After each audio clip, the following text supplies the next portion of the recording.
In Concord, there are many state reps who run to work on pet issues, some of which can be quite obscure. But this session, one freshman rep comes to the State House fresh off retirement from chairing the computer science department at Dartmouth, and he's playing a key role in shaping the legislative discussion on how to deal with artificial intelligence. Dr. Tom Corman, state representative from Lebanon, is our guest this morning. Thank you for being here, Doctor. Thank you for having me. So where you come from, you've been aware of AI or artificial intelligence for a lot longer than most. But most people in the public, I think they're just now becoming aware of this. Maybe they've used ChatGPT. Maybe they've read an article or two about some bigwig in the tech industry saying this is going to be very, very bad for humanity. I just want to ask one of the questions I've always wanted to ask on this program. Is this going to be the end of Western civilization? I do not think it is going to be the end of Western civilization. For one thing, we can always unplug computers. We can always unplug computers. I want you to hold that thought, and so we can hopefully be able to revisit it. Let's see. So unplugging computers.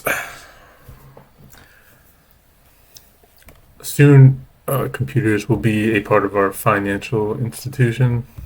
I don't know if you guys follow crypto technology, but within the next 20 years, there's a potential with the way that legislation and even just democracy in general, if people choose to pursue a particular interest in the financial foundation involving computers in the way it does. So even on a traditional banking platform, digital currency has become a large part of it. So even if it is using fiat or the country's preferred currency or its denomination of currency, so each individual country typically has its own fiat, but a lot of that is stored actually on a digital ledger, and then there's a particular number that is represented in either assets or physical assets, property,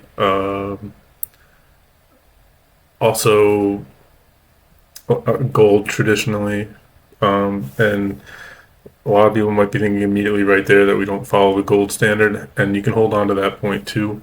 But from this standpoint, it's important to know that when we get into artificial intelligence, that finance could be included, and at a detrimental level. I mean, and this is just one part of the umbrella of artificial intelligence, is that, so right now, even with like stocks and crypto, there are trading platforms, and artificial intelligence is involved in the trades, and how they do that is through a measure or a mathematical algorithm which predicts future positions or movements in markets. But if you are using a system and that system is used in an increasing amount, like by more devices or more individual accounts, the algorithm technically should eventually start to mirror itself in the fact that it'd be looking for key identifiers. Like if artificial intelligence comes to the conclusion through reason and logic, and that the most superior reason and logic that the system has in place recognizes a pattern in it, the measure can only be relative to time, like so how fast it can procure results, and then the accuracy in which they procure results. So as those two come together, like they start to look more and more like the same, and if you were to imagine it as like a waveform, the waves will eventually come together and look the same. And so this is a bigger issue. So when it says it's not going to end Western civilization, well, most likely because Western civilization is one of the top, I would say that they're one of the holders of that that technology, or I would just call it power at this point, because if you don't understand the power behind it and the significance that it will have in the future of things, if it is not moderated. I don't even mean moderated. It's at a point where if you realize now that the general public has access to artificial intelligence. We have ChatGPT, which is what they're discussing here. We have access to trading platforms. We are allowed to sell the technology. so it's a part of a free market and capitalism. Um, we go in. I'm like having branches in my head right now. It's like whether or not you believe in a free society and capitalism, and I always have believed that like you have the right to pursue your dreams, and it's like it's a generalized freedom that we have. But the larger issue with that is that there are these dangers that come with it, and this is one of them. So we're gonna continue, and let's see here. I'll go back to full screen. Let's see. We control the programming. What we could find is that it's going to be misused. In fact, we have found that it is going to be misused. There are plenty of great uses for artificial intelligence, but there are lots of ways that it can be abused and misused. But no, it's not going to end Western civilization. We're going to get to some of the bills that you're working on in a moment, but this new idea of a technology causing a scare and people being trepidatious about it, nothing new in human history, probably has been happening ever since caveman strapped a sharp rock to a stick. But when a tool can think for itself, as AI, some would say can or can't, I don't know. Maybe, I don't know if you have a position on this. Does this change the game a little bit when I don't know if you guys ever seen The Matrix, but on the really far-fetched side of things, um, and this is something that I'd love to talk about. It's for like what I write, like the climatic part of a story where like the realization is that like with where we're headed with technology is that it actually looks possible. Like some of the things that we design and implement in fantasy and fan fiction, or fiction in general, it looks a particular way. And if it quacks like a duck and walks like a duck, as the saying goes, is it a duck? Well, just gonna continue here. it can gain this sort of, or mimic sentience? I would not say that AI can think for itself. What it can do is pick pieces of knowledge that we have given it and put them together in new and creative ways. But So he just said that like it can use methods within itself to create things. We'll just call that math, and to discern the truth of things. And we're entering a world where you're going to have to be able to do that. And I mean that now, like without ever being to a level where it's considered the Matrix, you're going to see artificial intelligence is an issue in just transparency and truth in general, where there's like where you sometimes it's hard to tell the difference between the two. We're in a point where, so like, let's say you want to run for office, and someone creates a fake video of you where it looks like you and sounds like you, but it's not really you, and that then they do these things. Um, like we're entering a point where you almost could do that. I don't know if you guys were around during for Elon Musk. There's like a lot of Elon Musk videos that were artificially generated and made.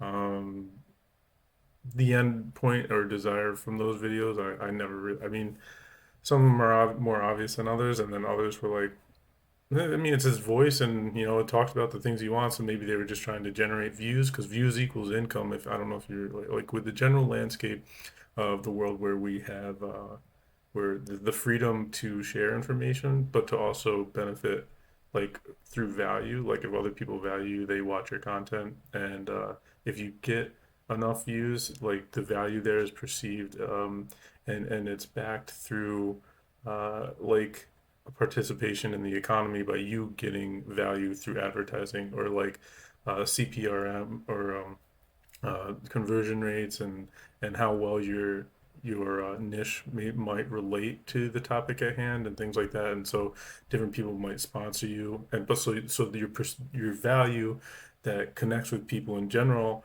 often has an audience that another person also would value in trying to reach that information to them. And sometimes it's often in the use of markets, education, so learning, and pretty much anything you can think of, like any kind of genre that you can think of. So that's pretty big. The end of any decision making chain that has AI involved with it. Why is that important? that's right. Well, AI might make a mistake, right? It might misidentify somebody. It might just make a wrong decision. The example I love to give is, imagine a hostage situation where the state police send in a robot. the robot should not decide what to do, because if the robot decides to shoot somebody and that's a mistake, you cannot unshoot them. Real quick point, what's the difference between a robot doing it and a person doing it? We have people who make the mistakes of shooting people. It might be more, I know this is terrible to say, but it might be more than the robot, because a robot is going to meet certain criteria that is based on all previous evidence. And so when the mistake occurs, this is like debating Elon Musk cars and like whether or not they would prevent traffic accidents in a stable environment and city where the weather and the lighting and things meet what the standard is for the expected result of those machines to operate in that way. They should technically be less, because the idea behind, if everybody followed the traffic laws and everyone knew exactly how to drive and they all followed them perfectly, there wouldn't technically be accidents outside of accidents. All the ones that would be at fault wouldn't really occur, because the measure of things in the technology itself should be accurate, because it'd be almost like a lawful state. Like it would just be what is or is not, or what is true and what is not true. Like when it's looking to see whether or not a stop sign is coming up with its cameras, it either sees them or it doesn't. Well, humans, like it's going to be a point where they're similar, and like, but the difference is like the AI is just going to do the scenario that it's programmed to do, which is to drive perfectly. Like that's the idea behind it. So maybe your tires might not be good enough. It's not so like AI will run into issues if it's not measuring, tires. Like looking at, again, like I'm not really like I think AI is great and it has all these great uses, but I like the human spirit and like I think I even like driving. Like I like to drive. I think it's fun. But in the event that you're using the technologies to do this, they should perform better, because it would just be a lawful nature of whether or not it's following the protocol of the program, and like under perfect situations or like a perfect environment. So like where the car is not at fault, so there's not corroded batteries, there's this operating system's working the way it should, the cameras aren't cloudy, the glass over the cameras or the measure, like the way they read the environment, are all functioning properly. They shouldn't make mistakes, and so that should in theory hit better numbers. And so like what would happen is like laws will start to come and emerge around artificial intelligence and the functioning of the vehicle. So you'll end up having the economy impacted in a way where the labor market would go to securing the functionality of the operations of artificial intelligence, because that would then be perceived as a value, and law might step in and be like, well, you can only operate your Tesla to 100,000 miles before all the computer stuff has to be checked, and so you get more governance which has to get involved. So that'd be in the lawful way. So like it would go through democracy, and or in countries where it's more of a single leader, you would have that kind of information brought up to their attention, and then that person would choose whether or not like, does something have to be changed here, because this car just drove off a road and killed people, and even though it's first or second or third offense on this new technology, is it enough to warrant the change in law? And that's exactly how it works. Like even now we do have those things, and it's starting to come into play, but that's just how it works. So but again, like, do you want it to be, so we would be basically the slaves to artificial intelligence at this point. This intersection of artificial intelligence and law enforcement, is that one that is a particular concern, I guess, because there's great potential, but also obviously civil liberties are at stake too? That's right. Not just law enforcement, but also the judicial system. So it's been shown that when AI is used for sentencing guidelines, that it tends to be biased. So the bill actually prohibits AI being used for sentencing as well. When you talk about bias, explain that. So the computer, again, is not self-aware, but it has certain, because of its input, it has certain biases. Biases which are programmed. That's right. That's right. I mean, any training data set is what it is, and it is going to have whatever inherent biases are actually in that training data set. And It might be a small sample, it might be a large sample, it might be the whole internet, but anything like that is going to be biased. New Hampshire is first in the nation for the primary, and we gained another interesting distinction this time around with that AI-generated robocall that mimicked. I'm just going to use a really weird example here. So if it was truly freely able to act on its own accord, if you were going to use the measure of all things and we were going to break it down, so like if you were looking, like let's say I make the statement that up is up, like from the orientation of the view, that up means to look up, and so there's the definitions of up, but it would then hit every single language, and so each word would have its own meaning and its own objective measure in which it would be presented. So like even the letters that make up the word would be unique. So artificial intelligence would be to truly freely be able to look at that, it would be measuring and then identifying and then agreeing to terms that others would agree to. So like the number of situations where that statement is true. So like in language, it would be like how many instances does this same pattern emerge? And so the bias obviously is there because in order to have communication, it's an agreement between two parties. And so if it's two or more parties, you look for more instances where that same information is relevant and true. And if so, the greater articulation of whether or not, so the number of instances would have to be measured in some way for it to have merit in whether or not it's true or false. And so like when a program is designed to recognize a pattern to either replicate, like there's the same patterns that we use. So you either use, does it appear as such, and what is the threshold that it appears as such? Like in language, like what connects it to look the same? Anyway, I'm gonna continue this, but there's like it's an issue. Like it really is. For President Biden's voice, telling Democrats to save their vote and not participate in this primary. One could argue this was kind of a ham-fisted attempt at using this, as allegedly nefarious as it may have been. It's not hard to imagine something more sophisticated, more nefarious being deployed in October or November. Are you worried about that? Oh, I'm very worried about that. And really the New Hampshire House is worried about that. That's why we passed a bill about deepfakes in elections. The technology is only going to get better, and it's already at the point now where only an expert can determine some of the deepfakes as deepfakes. They could easily fool you or me. One question about adaptability, but first, I'm curious, obviously this sets up rules for people who play by the rules, right? That you can't use deceptive AI without disclosing it in a political ad. What about, foreign actors? What is the point of having to disclose it if you can't tell the difference? There's a clear issue there. I'm so sorry, like. Dropping a video on social media. This obviously they can still do that with great alacrity, I'm sure. Right. There's only so much that we can do with a state law, but what we are trying to do is prevent somebody from creating a deceptive deepfake or disseminating a deceptive deepfake that they know is a deceptive deepfake. So if it's somebody in state doing that, then that would be prohibited. If it's somebody from outside the state or outside the country and it just happens to be on a server somewhere, there's really only so much that we can do about that. When you talk about the recognition, right now there are certain little tells, you can see hitches and things like that in the video. Do you think the adaptability will apply to humanity too? That younger generations will get better at discerning this, or is it going to be so simpatico with real video that you just won't be able to tell?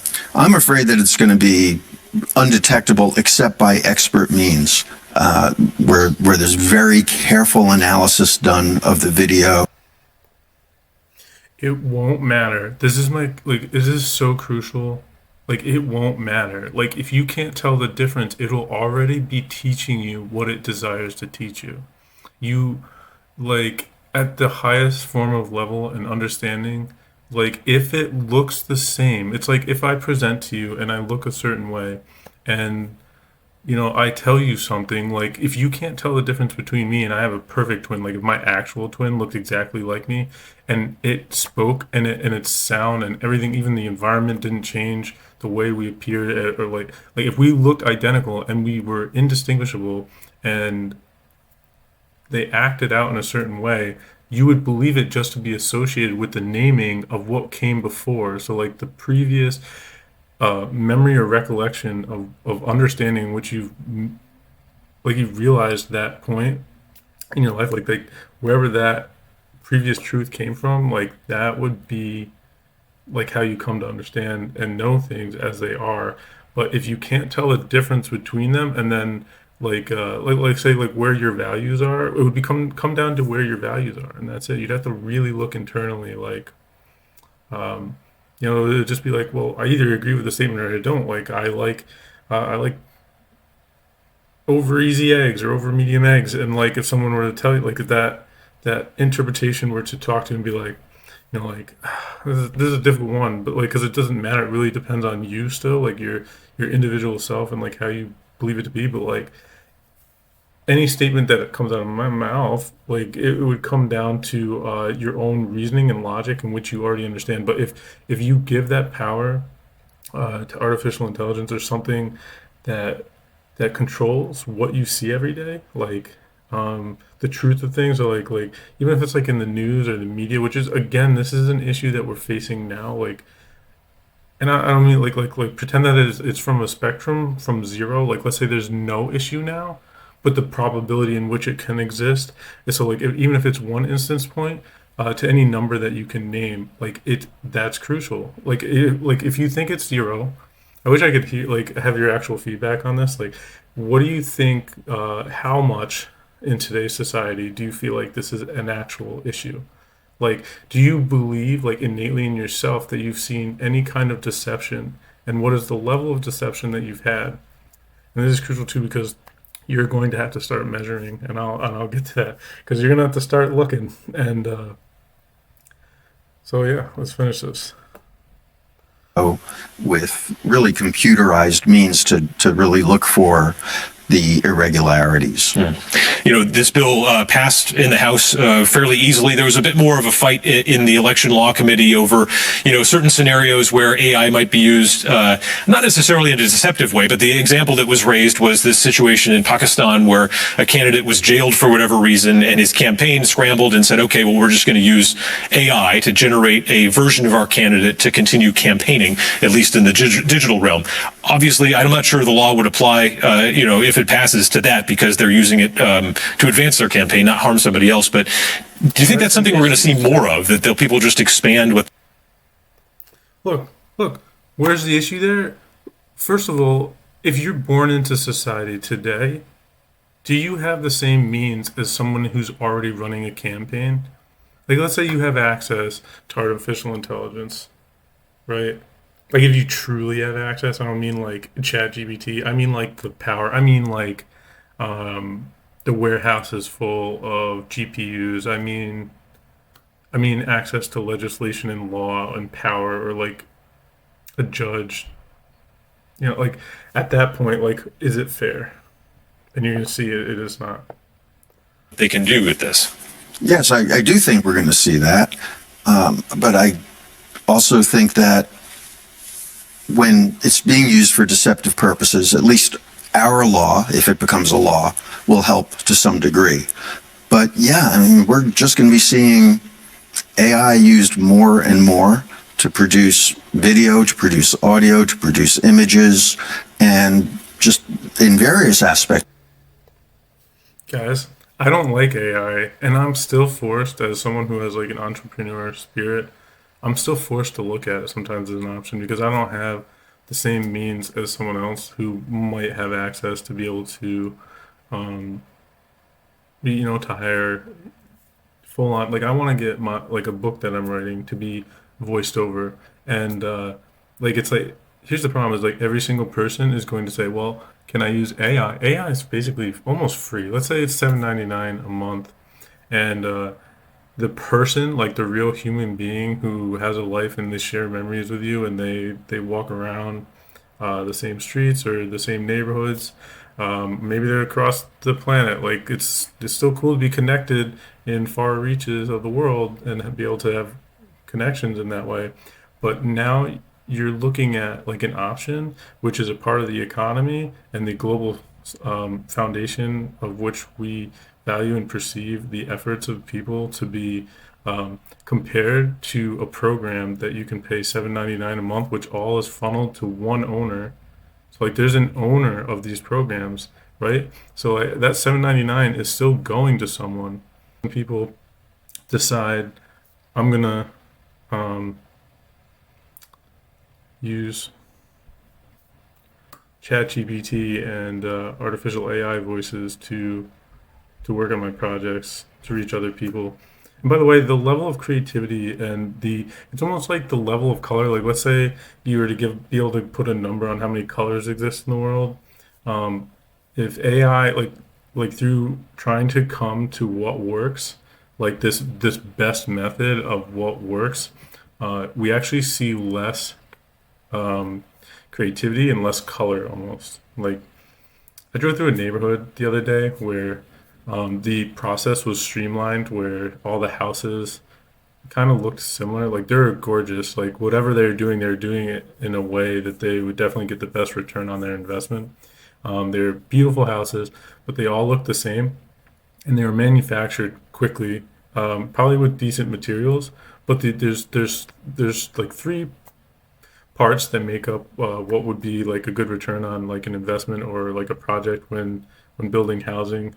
Someone else would know this better than me, but I do know that time is one. So like any kind of labor market, the time it takes to procure the end result and which can be sold is one of the great things. But then there's a quality, because quality is almost always relevant to the time spent doing it, and then like cost. So the three, they share a relationship, and like with artificial intelligence and the best way to do things, you actually have a reduction in the number of colors or expressions. That's the way that I can describe it. And we see this, like you can look around in your own life, in your own world, and you can see this. What does it look like? It might look like time spent on your phone. It might look like, like emails, because of the efficiency, the way that you have to keep your contacts and communication open. Yeah, I don't think I have to look any further than that. Almost everybody's got a phone at this point. If you don't, in a weird way, it's like a little blessing, I think. Like if you somehow are managing to live well without a phone and you're happy, you're doing all right. Of everyday life, whether it's helping us make decisions or drive a car, all sorts of ways that we're going to start seeing AI in our daily lives. I guess with this Pakistani example, is it still, do you think, a violation of this proposed law if you're doing it to make yourself look good rather than make someone else look bad? I don't think that would violate the law. I think it's if you're actually trying to harm another candidate. Do you think we're going to eventually need to expand? Obviously, this is narrow. State law, state agencies, political advertising. What's your position in terms of the eventual need for some regulation and guardrails around the private sector? That's a good question. And other jurisdictions are trying to do that. The EU is trying to do that. I think we need to see how it plays out here with the bills that we have now before we start expanding. The bill that I designed, the one that restricts what state agencies are allowed to do, I really did design it to be something that could pass in New Hampshire. And I knew that if I tried to restrict what private enterprise can do, it would not pass. So I wanted to create something that would pass, that we can at least get a foothold in reining in some of the misuse of AI. Yeah, and it seems like that's been a big part of your mission, is making sure this is a bipartisan effort. You're part of this Granite Bridge Legislative Alliance. That's right. Why is it so important to make sure that you've got both parties on board with this kind of approach to technology? Well, it's important to get both parties on board with anything. You get better law that way. And it's just important that we turn down the political heat in the nation. And we're going to start here in New Hampshire, where we are going to start talking to each other as people, learning about each other as people, and respecting each other. All right, Dr. Tom Corman, freshman legislator from Lebanon. We appreciate your time here on Close Up. Thank you. All right. Well, so going back to instability in markets, we will actually just read this here. Whoops. Market instability refers to a situation where the unusual workings of the economy are disrupted by external or internal shocks. Market instability can lead to reduced confidence, lower investment, lower spending, lower growth, and higher unemployment. Market instability can be caused by changing commodity prices, especially oil, or by following an incomplete economic paradigm that retreats uncertainty as a homogeneous and unanalyzable mass. So if we're using artificial intelligence to measure markets, and we have the convergence of, especially if the same source, so the idea here is you have to work with me on this, is that the program which you used as artificial intelligence would be the same. So when you duplicate that system, it would be on multiple devices using the same paradigm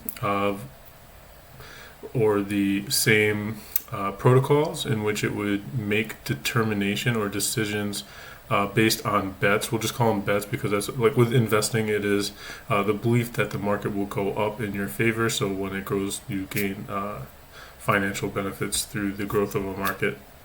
And so if the AI is making the same judgment calls on every single device, the measure in which that protocol measures the risk factor, so when it is overvalued, for example, and so like over here, we got the mouse, so over here, when it hits the peak, there's a point when the measure of things, even like it'll look great, so you have this huge up market, and that's because it's a good call to buy into the market up until that point. But if every single device decides at this point that it's a terrible decision because it's overvalued, because the system would have some way to recognize the perception of value and why it is that number, they would all make that decision really around the same time, especially if you're talking about 24 hours around the clock observation of the market, which is what AI is supposed to do. It's supposed to be this sleepless thing that when you're sleeping, for example,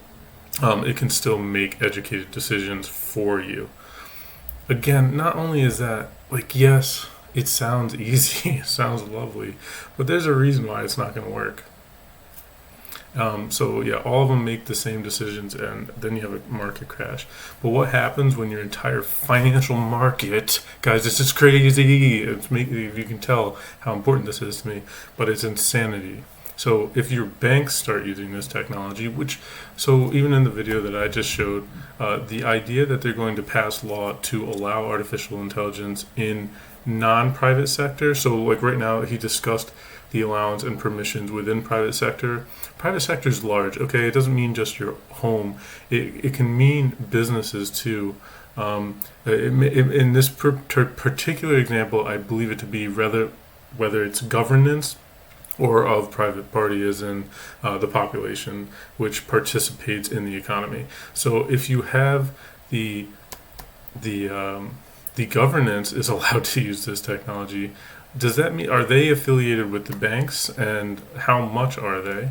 And even if they're not, like let's say even in their private, like they have this technology, so that opens the window for wrongdoing in the event that they have access to this technology and they'll use it in their private life, even though it has nothing to do with the governance aspect of it. And even if it's just governance, the same issue arises here with the market instability and decision making behind things, and the fact that it will just become impersonal. Like at the bank, when you go in and you go talk to the teller, like at some point, what part of their job will be the personal relationship part? You know, like I don't know, it's not supposed like with finance, like money is about money, but like the what I mean is like other than just clicking a few keys or numbers, like if it's just the computer doing it all, what is the point? Like, I'm so sorry. Like maybe I'm looking too deep into this, but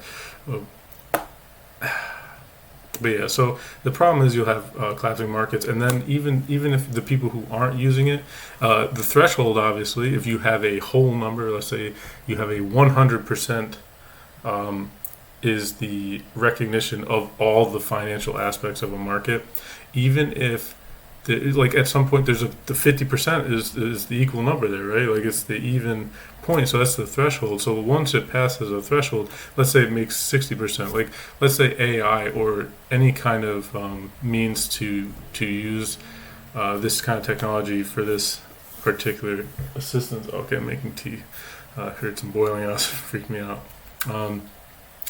Yeah, it's like imagine what that would do, but yeah, guys, it's not good, and it is like obvious. Like our trajectory is obvious.